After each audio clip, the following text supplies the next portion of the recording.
दाङको लमही नगरपालिकामा एक दिवसीय शैक्षिक गोष्ठी गरिएको छ। गायत्री परिवार नेपाल र लमही नगरपालिकाको संयुक्त आयोजनामा गोष्ठी गरिएको हो। लमही नगरपालिका अन्तर्गत रहेका सामुदायिक तथा संस्थागत विद्यालयका शिक्षक, जनप्रतिनिधि, सरोकारवाला व्यक्ति, संघ संस्थाका प्रतिनिधिहरूको सहभागितामा शैक्षिक गोष्ठी गरिएको हो। गायत्री परिवार नेपालको मानवीय मूल्य मान्यताको गरिमा उत्कृष्ट बनाउन शिक्षा, स्वास्थ्य, युवा नारी जागरण, दुर्व्यसन न्यूनीकरण तथा वातावरण स्वच्छता लगायतका अभियान गर्दै आएको गायत्री परिवार दाङका कोषा अध्यक्ष श्रीराम दाहितले बताउनुभयो। गोष्ठीबाट प्राप्त उपलब्धि बालबालिकाको हदमा पुर्याउन सकिएमा अपेक्षित उपलब्धि हुने सहभागिता जनप्रतिनिधि गणेश चौधरीले बताउनुभयो। महिला सञ्जाल लमहीका संयोजक बिना न्युपानेले सांस्कृतिक ज्ञान परीक्षा कार्यान्वयन गराउन सबैको साझा दायित्व बताउनुभयो। सहभागी शिक्षक वसन्त प्रकाश चौधरीले बालबालिकालाई दन्ते कथा होइन जीवन कथा सुनाउने समय आएको भन्दै आहार, आचरण र व्यवहारमा सकारात्मक परिवर्तनबाट आचारयुक्त आचार्य निर्माण भएको तथ्य प्रस्तुत गर्नुभयो। नेपाल पत्रकार महासंघ दाङका निवर्तमान उपाध्यक्ष लीला शाहले बालबालिकालाई संस्कारयुक्त शिक्षा सर्वसुलभ प्रदान गराउन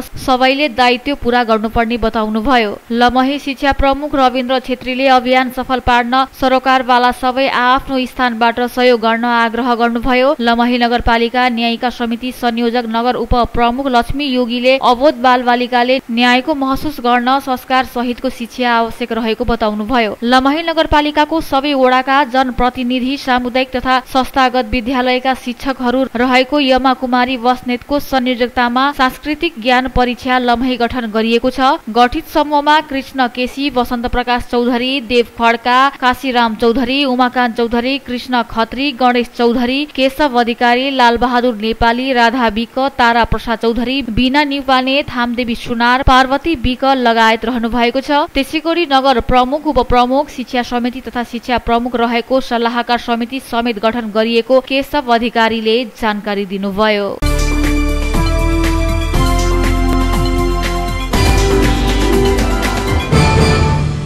दाङको गढुवामा ग्यास सिलिन्डर लिक हुँदा आग लागि भएको छ। बुधबार दिउँसो 12:30 बजेतिर गढुवा गाउँपालिका 2 रामपुर निवासी शिवलाल कुमालको माटोको कच्ची घरमा ग्यास सिलिन्डर लिक हुँदा आग लागि भएको जिल्ला प्रहरी कार्यालय दाङले जनाएको छ। कुमालको घरमा आग लागि हुँदा 2 लाख बराबरको अन्न, लत्ता, कपडा लगायतका सामानहरू जलेर नष्ट भएको छ। मानवीय क्षति भने नभएको प्रहरीले बताएको छ।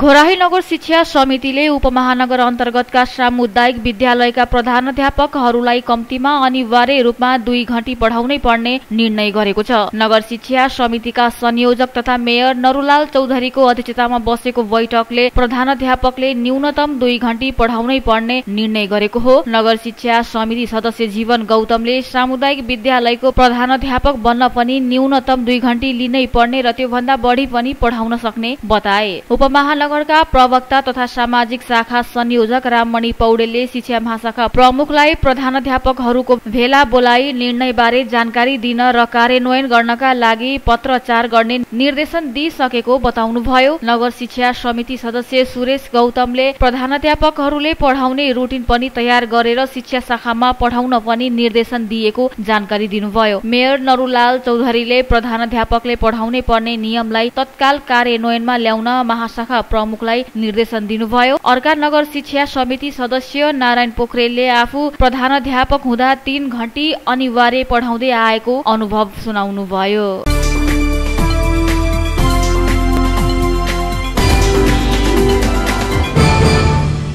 दाङको गढुवामा सुतिरहेको अवस्थामा 1 जनाको मृत्यु भएको छ। बुधबार दिउँसो 12 बजेतिर सुतिरहेको अवस्था गढुवा गाउँपालिका 6 निवासी 46 वर्षीय राजकरण गुप्ताको मृत्यु भएको जिल्ला प्रहरी कार्यालय दाङले जनाएको छ। खाना खाएर सुतिरहेका कुमाललाई उनकी श्रीमतीले उठाउने क्रममा नउठेपछि उनलाई अस्पताल पुर्याइएको थियो। अस्पताल पुर्याइएर लगतै चिकित्सकले मृत घोषणा गरेको प्रहरीले बताएको छ। गुप्ताको के कारणले मृत्यु भएको हो भन्ने विषयमा थप अनुसन्धान भइरहेको प्रहरीको भनाइ छ।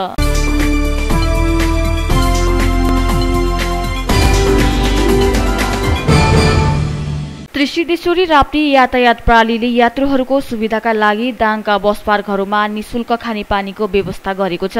गर्मी बढ्दै जाँदा आफ्ना यात्रु र सर्वसाधारणका लागि एक्वागार्ड सहितको शुद्ध खानेपानीको व्यवस्थापन गरेको प्रणालीका अध्यक्ष सुरेश हमालले जानकारी दिनुभयो। प्रणालीले घोराहीको बस पार्क, लमही र भालुबाङमा शुद्ध खानेपानीको व्यवस्थापन गरेपछि यात्रुहरू खुसी भएका छन्। हामीले 30 रुपैयाँमा पानी किनेर खानुपर्ने बाध्यता थियो, तर त्रिसिद्धेश्वरी यातायातले निशुल्क खानेपानीको व्यवस्था गरिदिएपछि पैसा पनि बचत भएको छ। घोराही बस पार्कमा पानी पिउँदै गरेका एकजना सहचालक राजेश ओलीले बताउनुभयो, यथाशक्ति छिटो तुलसीपुरको बस पार्कमा पनि खानेपानीको व्यवस्थापन मिलाउन लागेको प्रणालीका सहकोषाध्यक्ष वीरेन्द्र खत्रीले जानकारी दिनुभयो। खत्रीका अनुसार तुलसीपुर खानेपानी संस्थाको सहयोगमा बस पार्कमा खानेपानीको व्यवस्थापन प्रक्रिया अघि बढेको छ।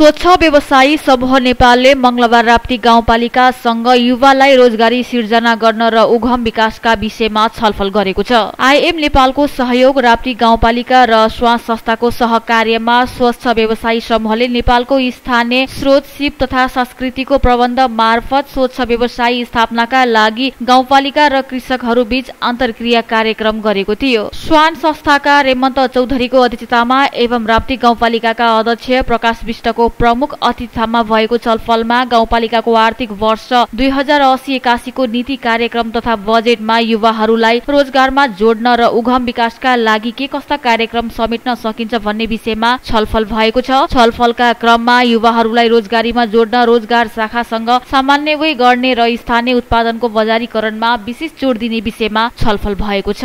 कार्यक्रममा राप्ती गाउँपालिकाका निमित्त प्रमुख प्रशासकीय अधिकृत जीवराज पौडेल, शिक्षा, युवा तथा खेलकुद शाखा प्रमुख विश्वास विक, रोजगार शाखा प्रमुख मुमा राज भूषाल, कृषि विकास शाखा प्रमुख सीमा भट्ट, सूचना प्राविधि शाखा प्रमुख बालचन्द्र गुरुङ, लघु उगम विकास शाखा प्रमुख विनिता चौधरी, सहकारी विकास शाखा प्रमुख शेरबहादुर हमाल र महिला बालबालिका तथा ज्येष्ठ नागरिक शाखा प्रमुख जीवन कुमारी जीसीको सहभागिता रहेको थियो। कार्यक्रमको सञ्चालक स्वच्छ व्यवसायी समूह नेपालका परियोजना व्यवस्थापक वासुदेव घिमिरेले गर्नुभएको थियो।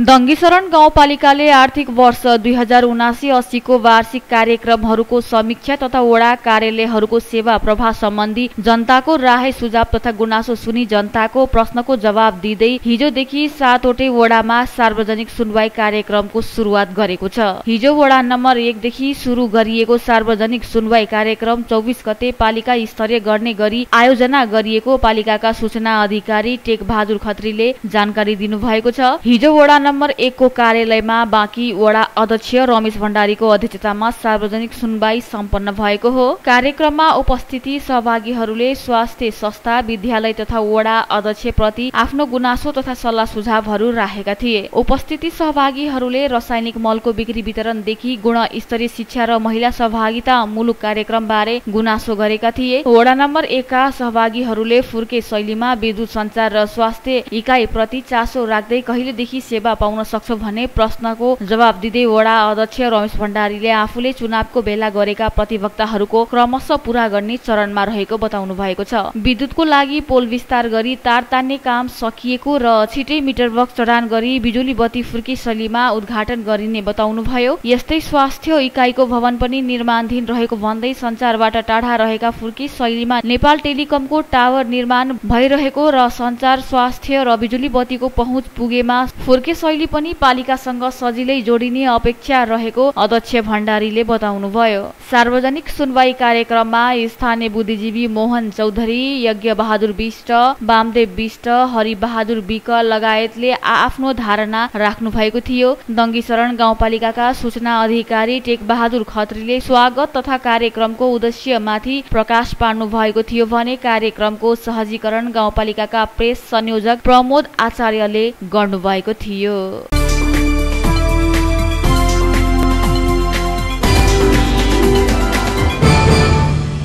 बाँकेको राप्ती सोनारी गाउँपालिका 8 ठुडिया खोला नजिकै बसले कारलाई ठक्कर दिँदा 2 जनाको मृत्यु भएको छ। हिजो मंगलबार धनगढीबाट पूर्व जाँदै गरेको मे 1 3335 नम्बरको बसले काठमाडौँबाट कोहलपुर जाँदै गरेको वा 1368253 नम्बरको कारलाई ठक्कर दिँदा कार चालक सहित 2 जनाको घटनास्थलमै ज्यान गएको इलाका प्रहरी कार्यालय कोहलपुरले जनाएको छ। दुर्घटनामा कार चालक गोर्खाको आपिपलका सुवास अधिकारी र रूपन्देहीको बुटवल उपमहानगरपालिका 5 बस्ने डाक्टर सञ्जु खती खड्काको ज्यान गएको इलाका प्रहरी कार्यालय कोहलपुरका प्रहरी नायब उपरीक्षक सुन्दर तिवारीले जानकारी दिनुभएको छ। प्रहरीले कारलाई ठक्कर दिने बसलाई नियन्त्रणमा लिएको र घटनाको अनुसन्धान भइरहेको जनाएको छ।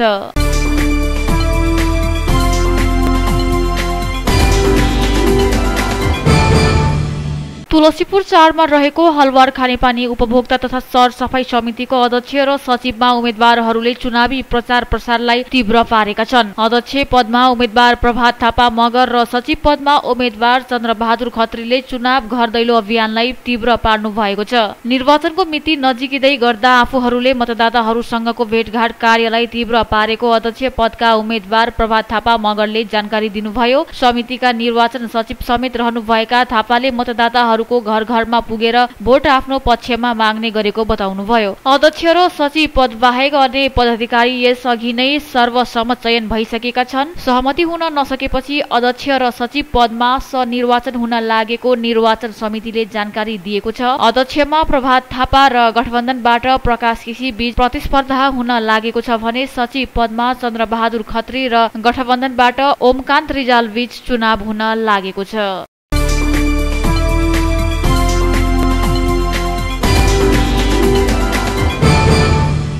दाङको विभिन्न स्थानमा सवारी दुर्घटना हुँदा 4 जना घाइते भएका छन्। बुधबार दिउँसो 3:30 बजेतिर तुलसीपुर 8 दोग्रे पेट्रोल पम्प नजिकै तुलसीपुरबाट पश्चिमतर्फ जाँदै गरेको रातिन प 9741 नम्बरको मोटरसाइकलले पैदल यात्रीलाई ठक्कर दिँदा तुलसीपुर 9 निवासी 60 वर्षीय झुपलाल खत्री घाइते भएको इलाका प्रहरी कार्यालय तुलसीपुरका प्रवक्ता नवराज केसीले जानकारी दिनुभयो। यस्तै बुधबार दिउँसो 3 बजेतिर तुलसीपुर 2 पोटली चौकी स्थित पश्चिमबाट तुलसीपुरतर्फ आउँदै गरेको 1239 नम्बरको स्कुटी आफै अनियन्त्रित हुँदा स्कुटी चालक तुलसीपुर 5 निवासी 38 वर्षीय शिवकुमार गुप्ता घाइते भएका छन्। उनको राप्ती प्रादेशिक अस्पताल तुलसीपुरमा उपचार भइरहेको प्रहरीले बताएको छ। त्यस्तै आजै दिउँसो अन्दाजी 1:30 बजेतिर शान्तिनगर गाउँपालिका 1 खितलपुर स्थित बागमारादेखि खितलपुर तर्फ जाँदै गरेको रासात प 5816 नम्बरको स्कुटी आफै अनियन्त्रित भई दुर्घटना हुँदा स्कुटरमा सवार शान्तिनगर गाउँपालिका 5 निवासी 56 वर्षीय सन्त बिक घाइते भएका छन्। घाइते सन्तको ज्वाइँ नाता पर्ने स्कुटी चालक बबई गाउँपालिका 6 निवासी अन्दाजी 40 वर्षीय तिलक बिक फरार रहेको प्रहरीले बताएको छ। सन्तको राप्ती प्रादेशिक अस्पताल तुलसीपुरमा उपचार भइरहेको अस्पताललाई उद्धत गर्दै प्रहरीले बताएको छ। यस्तै प्रहरीले सवारी साधनलाई नियन्त्रणमा लिएर घटनाबारे थप अनुसन्धान गरिरहेको जनाएको छ।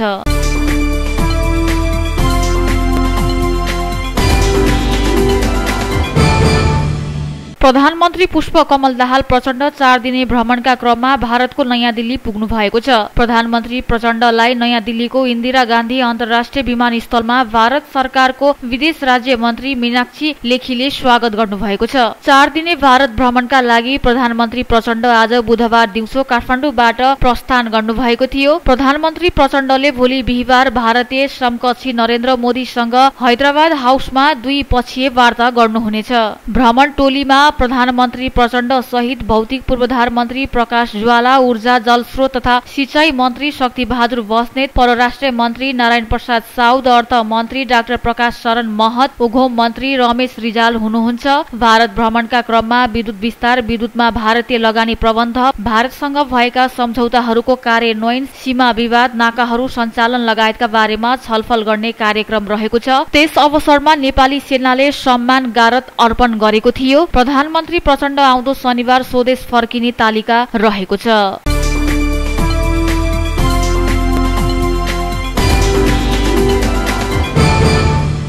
नेकपा एकीकृत समाजवादीका वरिष्ठ नेता एवं पूर्व प्रधानमन्त्री झलकनाथ खनाल सहितका कम्युनिस्ट नेता सहभागी नागरिकता विधेयक र देशको सीमा रेखा सम्बन्धी कार्यक्रममा हुलदंगा र नाराबाजी गर्ने 9 जनालाई प्रहरीले पक्राउ गरेको छ।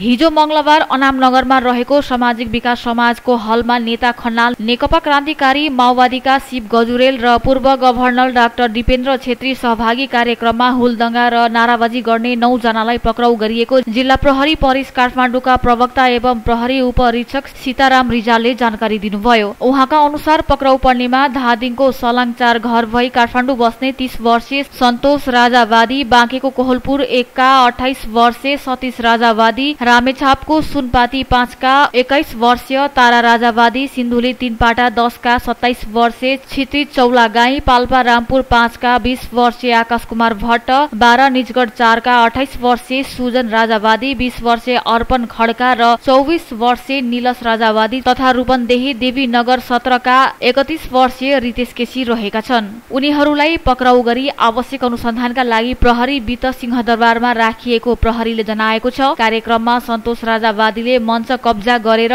पूर्व राजाको पक्षमा भाषण गर्नुका साथै अन्यले सामूहिक रूपमा नाराबाजी गरेका थिए। पूर्व प्रधानमन्त्री खनाल विरुद्ध यो समूहले आक्रोशित हुँदै नाराबाजी गरेको आरोपमा पक्राउ गरिएको प्रहरीले जनाएको छ।